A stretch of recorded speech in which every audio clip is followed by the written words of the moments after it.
Comment des violences conjugales répétées peuvent-elles traumatiser durablement les enfants d'un couple? La question, longtemps taboue, est aujourd'hui au cœur du combat que mène Françoise. À 13 ans, elle a été témoin du meurtre de sa mère par son père, un drame qui l'a détruite. Sa famille et l'État n'ont jamais reconnu son traumatisme, jusqu'à ce que les pouvoirs publics lui demandent l'inconcevable au bénéfice de ce père meurtrier. Un témoignage bouleversant dans le portrait de la semaine par Stéphanie Davoigneau et Léo Monet. Elle ne l'appelle plus papa, mais le géniteur depuis qu'il a tué sa mère. Françoise n'avait que 13 ans. D'aussi loin qu'elle se souvienne, elle a toujours connu, derrière la façade heureuse de cette famille de 3 enfants, les coups portés sur sa mère par un père alcoolique. Et cette vie sur le fil qui peut à tout moment basculer dans la brutalité. Les enfants ont longtemps été les victimes oubliées des violences conjugales. Françoise raconte le traumatisme d'avoir été cette spectatrice, impuissante. Vous vous souvenez d'images, de sons? Oui, de cris, de pleurs, d'attendre dans la chambre, d'avoir peur, de se demander si on devait descendre quand on entendait crier trop fort, d'affaires qui volent, cassées, de coups sur ma mère, du fait qu'elle mette les bras pour cacher son visage, comme ça, ensuite on part en courant. Et la dernière fois où j'ai vraiment ce souvenir-là, c'est surtout la fois où j'ai appris après là, qu'elle avait eu un traumatisme crânien. On avait réussi à fuir jusque dans la voiture, elle reculait dans la voiture et il est arrivé avec un gros pavé. J'ai entendu hurler et après je sais plus trop ce qui s'est passé. Une ambulance a priori est venue chercher ma mère et les voisins nous ont pris tous les 3 chez eux pour la nuit. Et le géniteur est resté à la maison. Quand vous étiez confronté à des scènes de violence, comment est-ce que vous réagissiez avec votre grand frère et votre petite sœur? On avait mis en place des plans stratégiques pour savoir justement ce qu'on devait faire. Par exemple, quand ça allait trop loin, on était déjà près de la porte. Comme ça, ma mère, elle n'avait plus qu'à nous suivre et on partait tous ensemble. Ou alors, quand elle disait « allez vous coucher » et que le géniteur n'était pas rentré à la maison, on savait qu'il y avait un risque qu'on soit éjecté, donc on se couchait, mais avec nos habits, voire même nos chaussures. Après les cours, on revenait à la maison, tout doucement.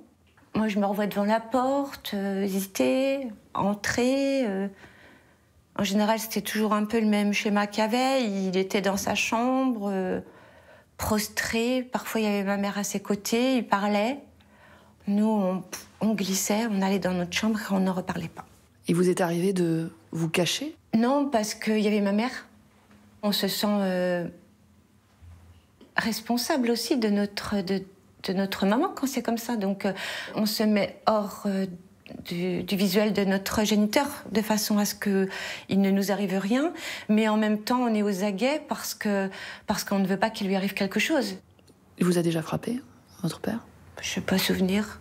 Quand il commençait à se tourner vers nous, elle attirait son attention pour faire dévier son attention sur elle. Donc du coup, elle était la cible. Vous en parliez avec votre maman? Une fois, je lui en ai parlé en voiture, on était toutes les deux et je lui ai dit qu'il y avait cette violence et que c'était depuis qu'on habitait la maison. Et elle m'a dit non, ça a toujours été. Vous lui avez déjà demandé de partir à votre maman? Non. C'est dur de prendre cette responsabilité-là quand on a 13 ans, de dire à sa mère tu pars parce que... D'abord, j'avais pas du tout cette conscience qu'il allait la tuer et puis en plus... je ne me voyais pas lui dire ce qu'elle devait faire. Vous avez pensé à un moment à prévenir la police? Que ce soit vous ou votre... Jamais, quand j'étais enfant, jamais. Ça aurait été trahir ce qu'on nous demandait depuis toujours, le silence. À quel moment vous avez compris que ce n'était pas normal ce que vous viviez? Quand il l'a tuée. Ouais. Le dimanche 5 décembre, il nous avait mis à la porte une fois de plus. Et cette fois-ci, ma mère a décidé de ne pas rentrer. Donc, on n'est pas rentré. Je pensais qu'il était malheureux, tout seul. Il faisait beaucoup ça aussi. Je suis tout seul, je suis triste. Non. Donc, il s'était mis d'accord avec ma mère la veille pour qu'on puisse lui fêter sa fête, ma sœur et moi.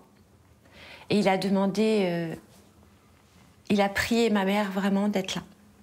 Je cherchais le cadeau que je lui faisais avec mon frère et ma petite sœur lui offrait des chocolats.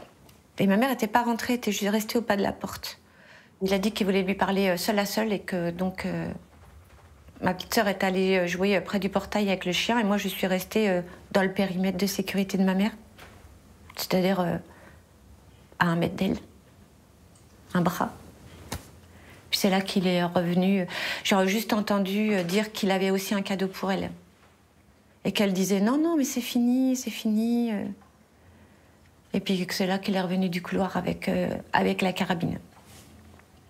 J'avais jamais vu de carabine avant. Alors j'ai pas trop compris ce qu'il avait dans les mains. Vous avez vu votre mère mourir? Ouais. Entendu aussi. Ouais. Comment on fait pour vivre avec ces images-là? On fait pas. D'abord, on est perdu. On comprend pas ce qui nous arrive. On a mal. On a froid. Et puis après, on s'invente des histoires. On dit que c'est pas vrai, que ça va passer, qu'elle va revenir, que c'est un test, que c'était pour voir si on l'aimait. Et puis au bout de quelques mois, il y a la colère qui commence à venir. Je crois que j'étais très en colère. J'étais en colère contre, évidemment, notre géniteur. Quand il a été emmené par la police, je me revois en train de taper sur le camion. Je me disais que j'aurais pu le tuer. Vous étiez en colère contre vous? Oui. Je me suis dit que j'avais juste à lever le bras pour pousser la carabine. Et je ne l'ai pas fait. Et ça m'a poursuivi un temps, le temps que je comprenne qu'il avait son arme dans sa doublure de son manteau et que de toute façon il l'aurait tué. Comment vous avez été pris en charge, vous, votre grand frère et votre petite sœur? Nous, on a été récupérés par la famille de notre maman, qui avait 3 frères et qui se sont distribués les enfants. Ma petite sœur est partie à Cannes, moi je suis partie à Nantes et mon frère est resté sur Angers. Avec des contacts entre vous? À l'époque, il n'y avait pas trop... pas le portable, il n'y avait pas tout ça, donc c'était compliqué. Une petite carte avec ma sœur de temps en temps, une carte postale. Vous en reparliez de ce qui s'était passé? Non, jamais. Non, nous, on nous a dit, voilà, c'est fini, vous tournez la page. Dans les jours qui ont suivi le décès de notre mère. Vous avez eu des contacts avec lui après avec... J'avais 16 ans, voilà, je lui ai écrit. Je suis même allée le voir en prison. C'était quand même mon père. C'est difficile de couper. Quand on sait qu'on a un parent vivant et qu'on est tout seul. Vous lui avez pas dit que vous étiez en colère, que vous lui en vouliez? Non, parce que je n'y allais pas pour régler des comptes. J'allais juste pour voir quelle personne il était, au fond.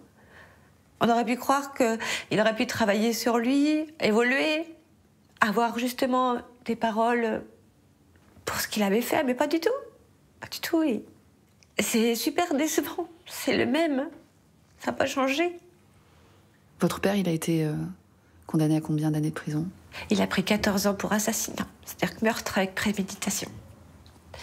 Et il a fait 9 ans. Pendant des années, il est complètement sorti de votre vie? Oui. Et puis là, récemment, vous avez reçu un courrier? Oui. On a reçu un courrier de la part du département de Maine-et-Loire. C'est un courrier pour connaître nos ressources et participer aux frais d'hébergement de la maison de retraite de notre géniteur assassin. Parce qu'il y a une obligation? Tout enfant doit hébergement et nourriture à son parent. Qu'est-ce que vous avez répondu au département? Moi, je leur ai dit que je ne paierais pas. J'ai envoyé une coupure de journal que j'avais sur l'assassinat de notre mère. Ils ont laissé tomber. Vous menez un combat aujourd'hui. Qu'est-ce que vous voulez? Qu'on enlève tout de suite, immédiatement, les droits parentaux aux géniteurs assassins. Mais nous voulons aussi la déchéance des droits parentaux pour tous les enfants maltraités. Aujourd'hui, vous pouvez être violé par votre père et il a son mot à dire tout le temps que vous êtes mineur sur ce que vous devez faire ou ne pas faire. Sauf s'il y a une décision de justice particulière. Alors c'est au cas par cas et c'est ça qui n'est pas juste. Aujourd'hui en France, quand vous avez un féminicide, les familles doivent attendre le procès pour avoir la déchéance des droits parentaux. Ça peut être 2 ans après. Il faut aller plus vite que ça.